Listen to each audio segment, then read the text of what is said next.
చాలా ఉద్యమాలకి తెలంగాణ నాంది. తెలంగాణ రైతాంగ సాయుధ పోరాటానికి తెలంగాణ నాంది.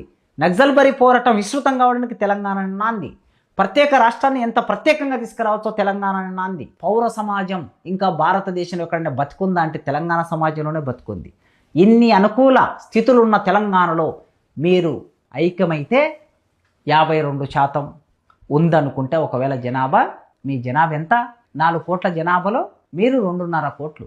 2.5 కోట్ల జనాభా ఉన్న మీరు రోడ్ల మీదకి వస్తే 1 కోటి సైలెన్స్గా ఒకరోజు అనుకోండి. ఊళ్ళ నుంచి అందరూ బయలుదేరండి, హైదరాబాద్కు రండి, కూర్చోండి, ఏమనకండి, నినాదాలు ఇవ్వకండి, ధర్నాలు చేయకండి, రాస్తారోకలు చేయకండి, బస్సులు ధ్వంసం చేయకండి, ఎవరిని ఏమనకండి, కొట్టకండి, తిట్టకండి.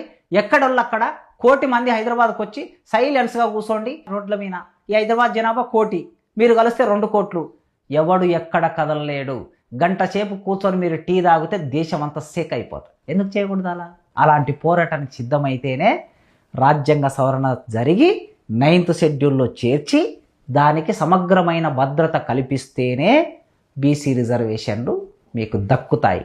దానికోసం ఎస్సీలతో ఎస్టీలతో స్నేహం చేయండి, మద్దతు కూడగట్టుకోండి, లిటరేచర్ తీసుకోండి, సదస్సులు సమావేశాలు నిర్వహించి చైతన్యం తీసుకురండి. రాష్ట్ర ప్రభుత్వం మీద ఒత్తిడి పెట్టి మీతో కలిసేటట్లు చేయండి.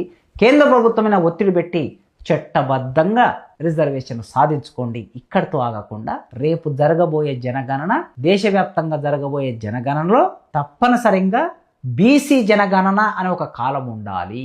దానికోసం కూడా పోరాటం చేయండి. Thank you.